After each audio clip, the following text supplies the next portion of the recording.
The brass bell above St. Magdalene's Chapel rang 6 times, and Father Brennan handed me the third blessed blade this month.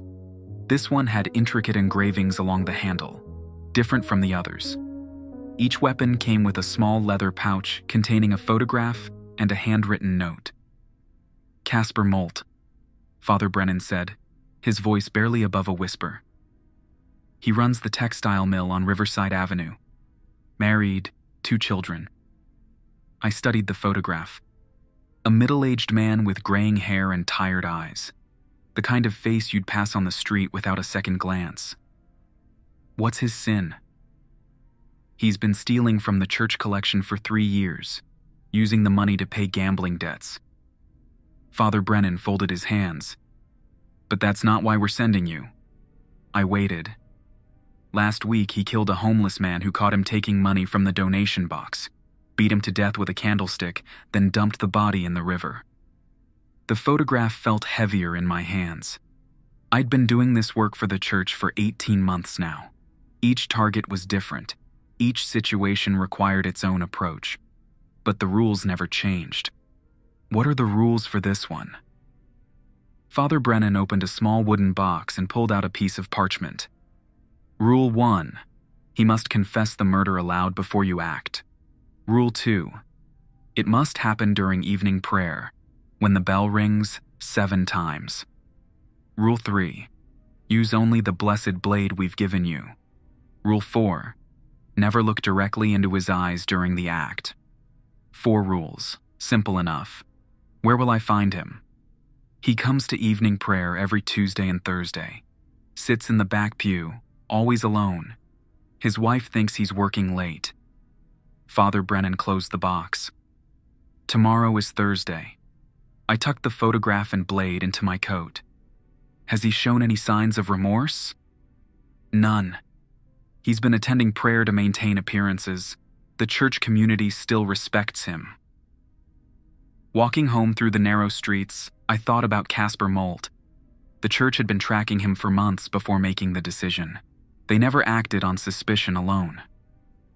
By the time I received an assignment, the evidence was solid and the judgment final. My apartment was small but comfortable. A single room above a bakery with a window that faced the church. I could see the bell tower from my kitchen table. I laid out the blessed blade and studied its engravings. Religious symbols I didn't recognize, mixed with what looked like protective wards. Each blade was different. The first one I'd received was plain silver with a wooden handle. The second had been ornate, with gold inlay. This third one felt different in my hands. Heavier, somehow more significant.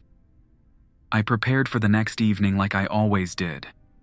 Clean clothes, a small meal, and time spent in prayer.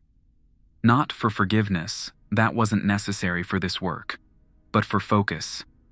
The church had explained that what I did was holy work, removing corruption from the community. Each target was chosen carefully, and each death served a greater purpose. Thursday evening came quickly. I arrived at St. Magdalene's 30 minutes before prayer began. The chapel was small but well-maintained, with wooden pews that could seat about 50 people. I chose a spot 3 rows behind where Casper usually sat. Other parishioners filtered in slowly.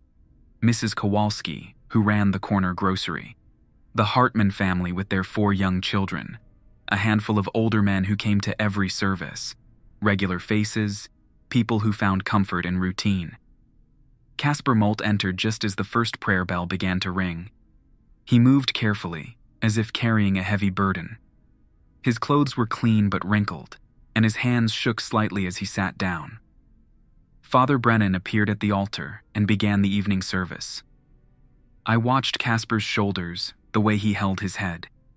He participated in the prayers, but his voice was quiet, uncertain. The service progressed normally for the first 20 minutes. Readings from Scripture, a brief sermon about redemption, communal prayers. I kept my attention on Casper, waiting for the moment when I would need to act.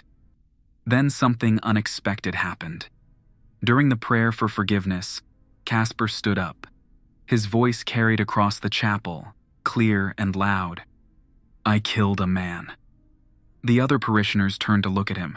Some seemed confused, others concerned. Father Brennan continued with the service as if nothing had happened. I killed a man, Casper repeated, louder this time. I beat him to death because he saw me steal from the collection box. I threw his body in the river like garbage. Mrs. Kowalski gasped.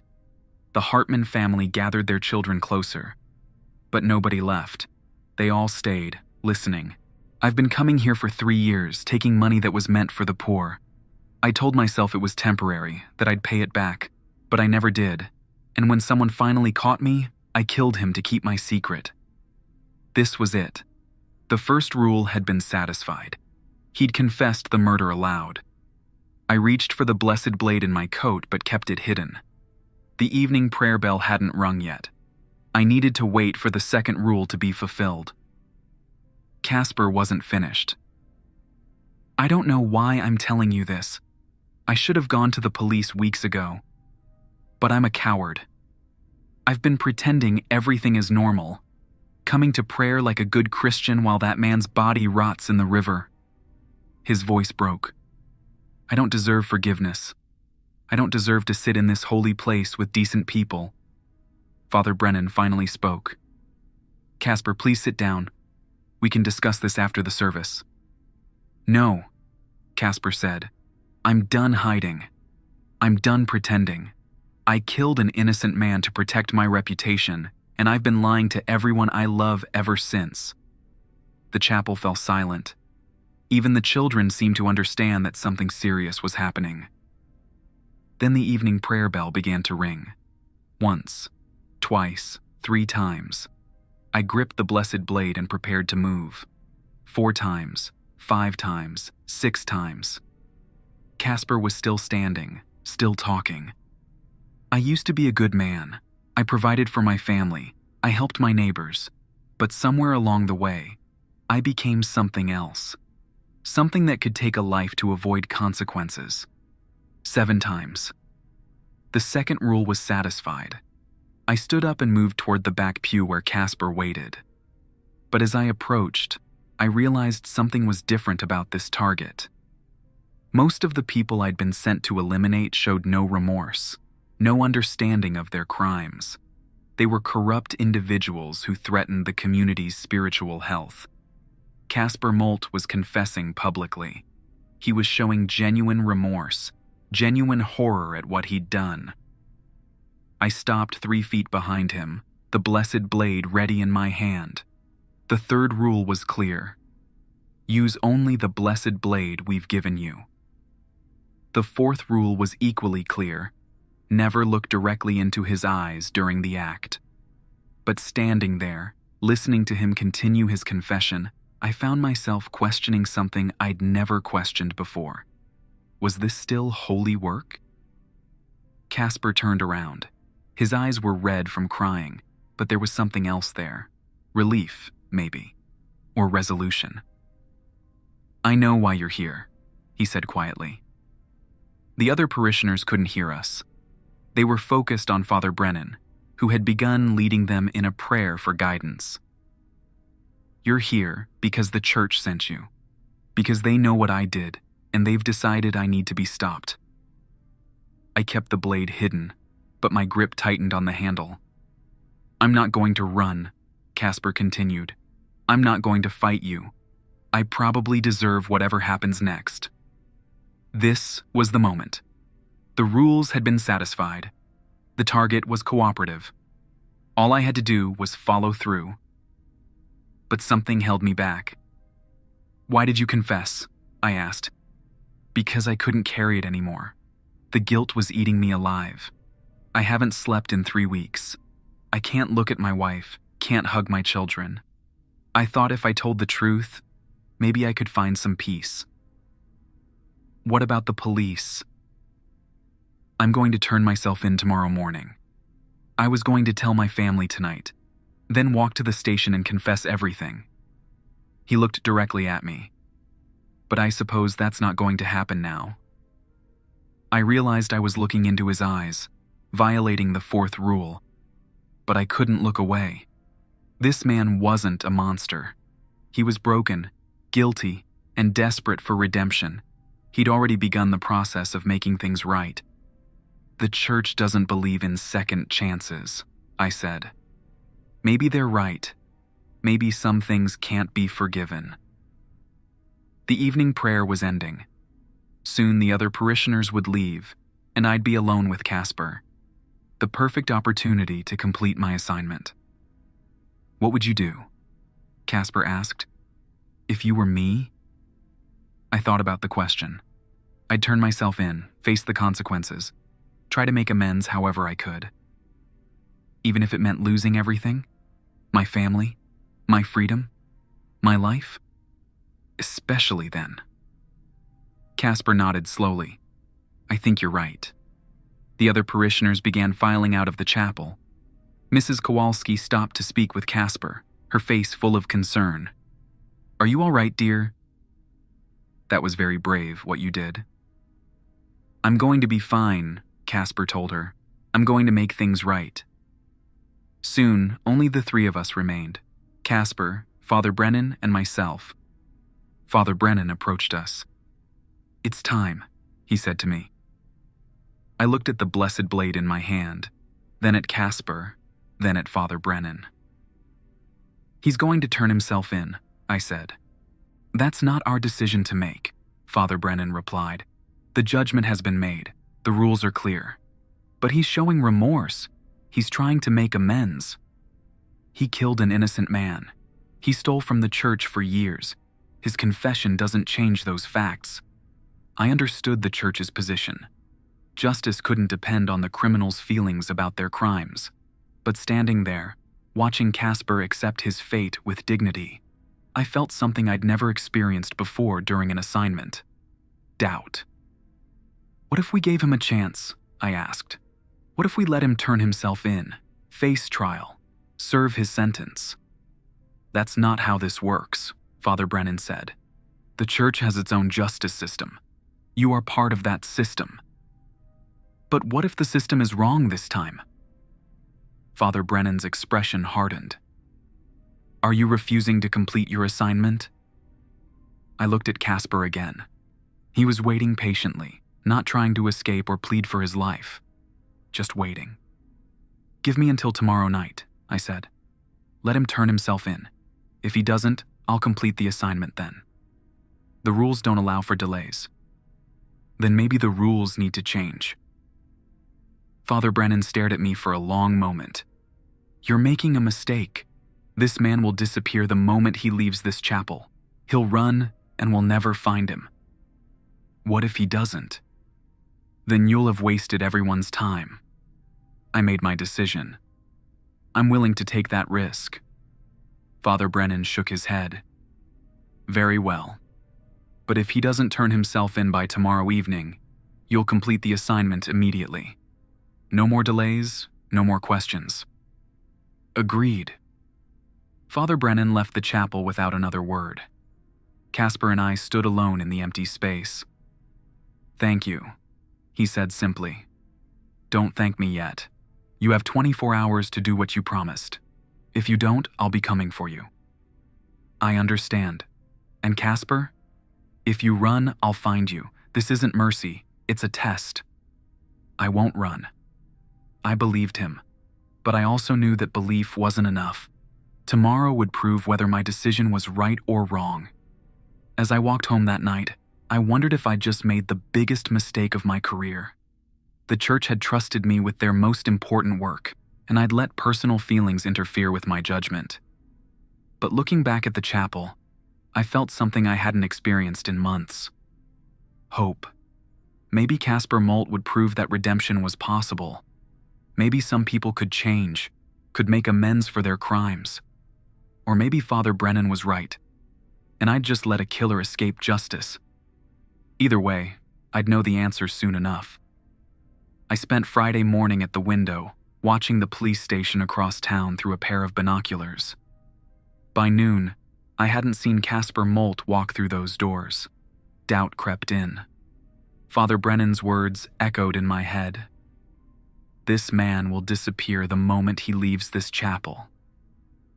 At 2 in the afternoon, I decided to check Casper's house. I needed to know if he was still in town or if he'd run during the night.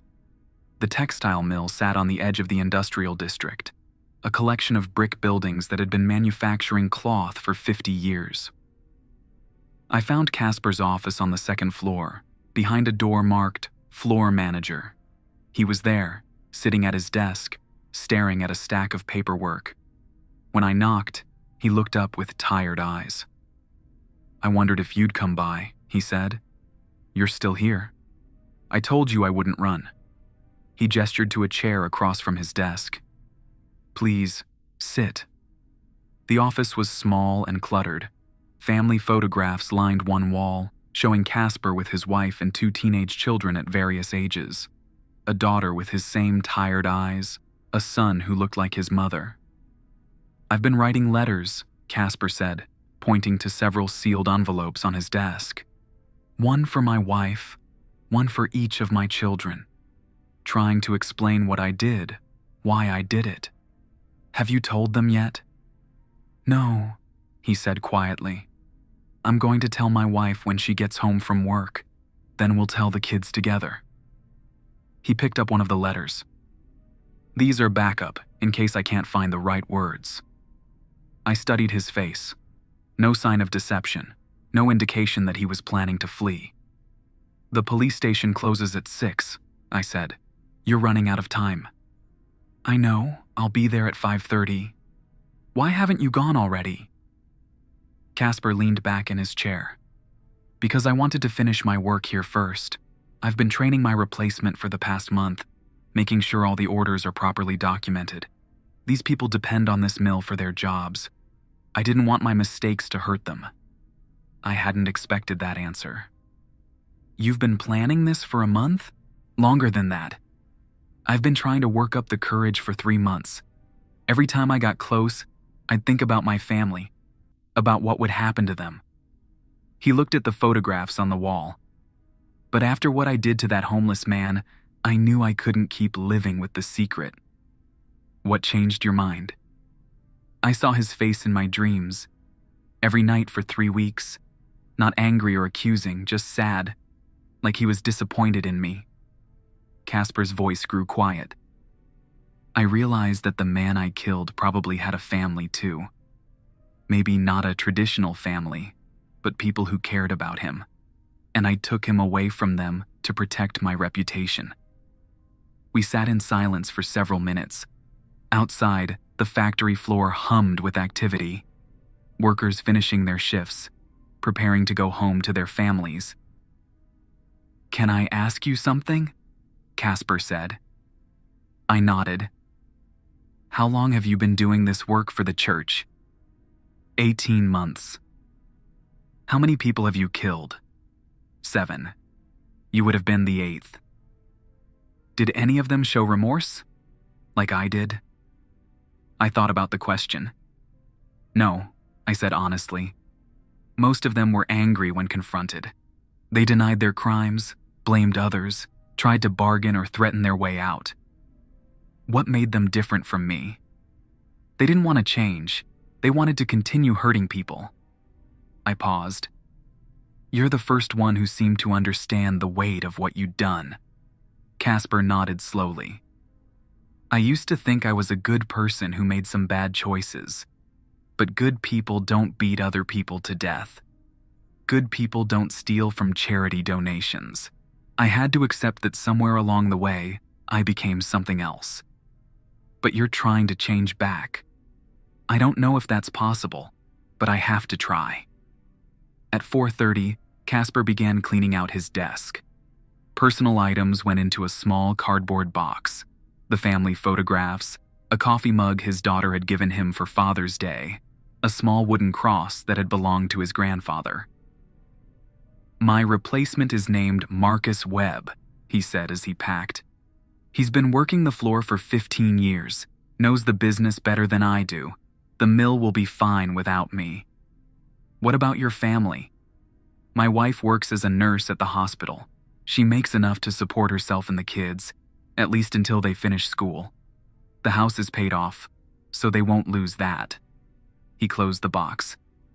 They'll be hurt, embarrassed, angry, but they'll survive. We left the mill together. Casper carried his box of personal items and the letters he'd written. The late afternoon sun cast long shadows between the buildings as we walked toward downtown. "Are you going to follow me to the police station?" he asked. "Yes." "To make sure I don't run?"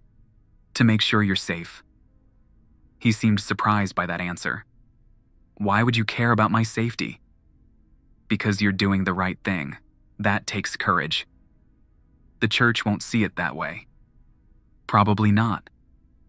We reached Casper's house at 5 o'clock, a modest 2-story home with a small front yard and flower boxes under the windows. A woman's car was parked in the driveway. "That's my wife's car. She's home early." Casper set down his box and took a deep breath. "This is the hardest part." "Do you want me to wait out here?" "Would you?" I'd feel better knowing someone was nearby. I found a spot across the street where I could watch the house without being obvious. Through the front window, I could see Casper talking with a woman who had to be his wife. She was listening intently, her expression growing more concerned as the conversation continued. 20 minutes later, 2 teenagers arrived home from school. The family gathered in the living room, and I watched Casper repeat his confession to his children. The reaction was immediate. His wife covered her face with her hands. His daughter ran upstairs. His son sat motionless, staring at his father. But nobody left. They stayed together, talking, sometimes arguing, sometimes crying. A family dealing with devastating news, but not falling apart. At 5:15, Casper emerged from the house alone. His wife appeared in the doorway, but didn't follow him.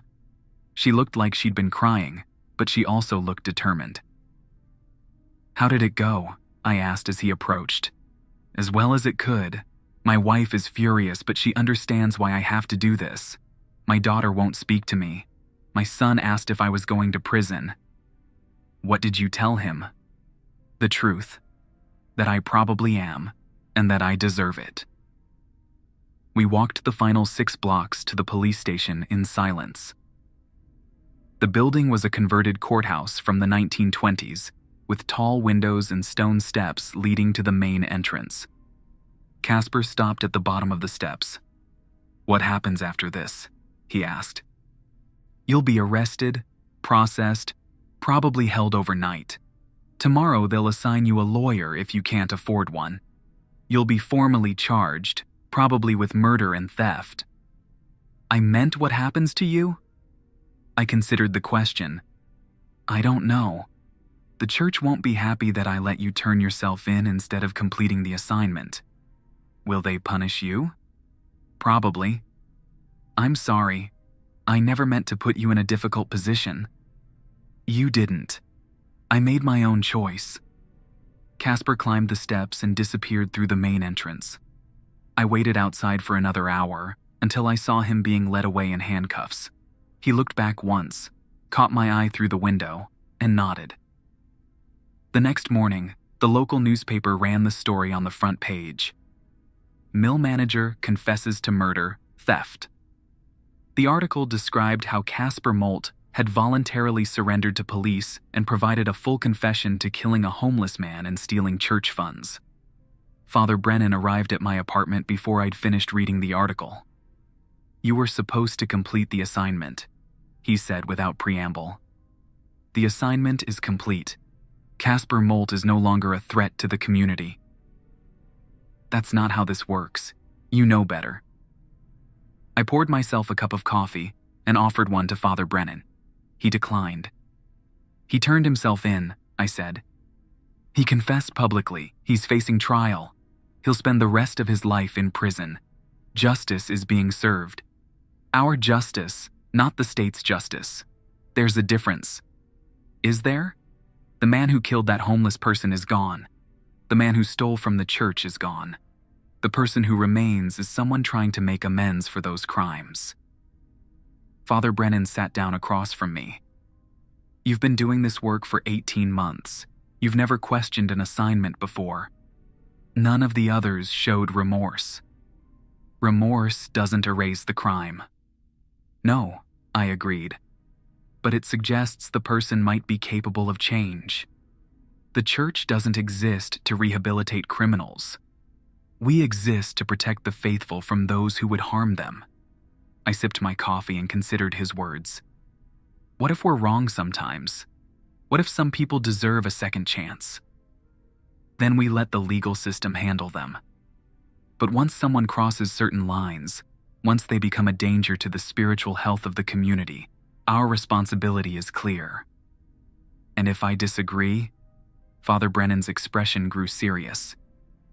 Then you're no longer suitable for this work. I'd expected this conversation. The church valued obedience above personal judgment, especially in matters of life and death. I understand, I said. Do you? Because there are consequences for abandoning an assignment. What kind of consequences? You know too much about our operations to simply walk away. The names, the methods, the other targets we're tracking. Father Brennan stood up. If you're no longer part of the solution, you become part of the problem. The threat was clear. If I quit, I'd become a target myself. So my choices are to continue killing people I might disagree with, or to die. Your choice is to trust the church's judgment or to trust your own. The church has been making these decisions for centuries. You've been making them for 18 months. I thought about Casper Molt, sitting in a jail cell, waiting for his trial. He'd chosen to face the consequences of his actions, rather than run or hide. Maybe it was time for me to make a similar choice. I quit, I said.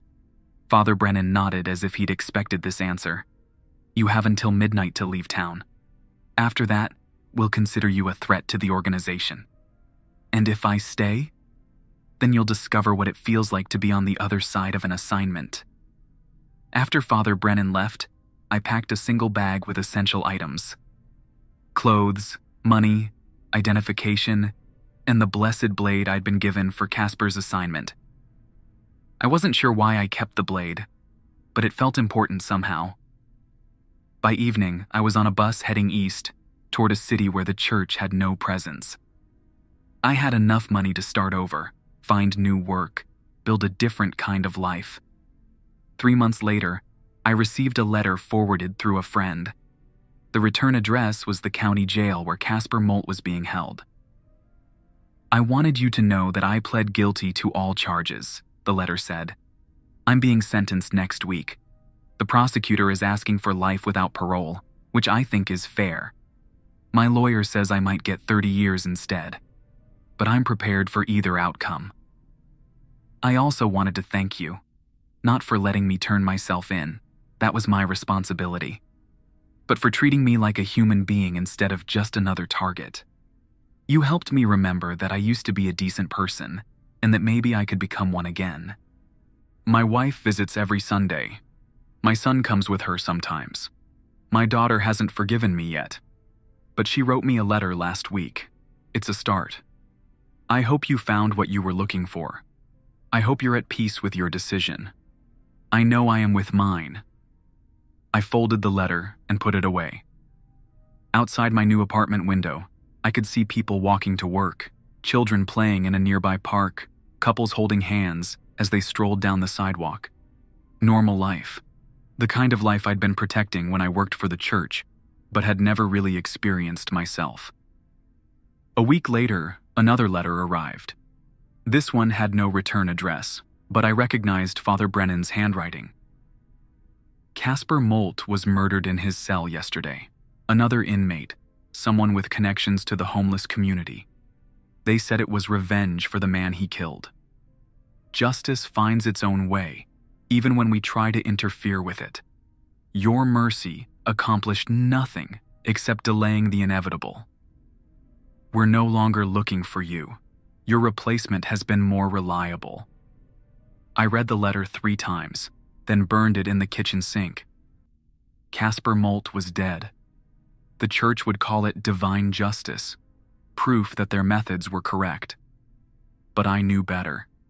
Casper had died as the person he'd become in his final months. not the person he'd been when he committed his crimes. He'd faced his responsibilities, made peace with his family, and tried to atone for his mistakes. That transformation mattered, even if it ended tragically. I kept the blessed blade in a drawer next to my bed, wrapped in cloth. Not as a weapon, but as a reminder. A reminder that sometimes the right choice isn't the easy choice, and that mercy is worth the risk, even when it doesn't change the final outcome. The church continued its work without me. I continued my life without them. And somewhere in between those two truths, I found something I'd never expected to find when I first accepted that blessed blade 18 months ago. Peace.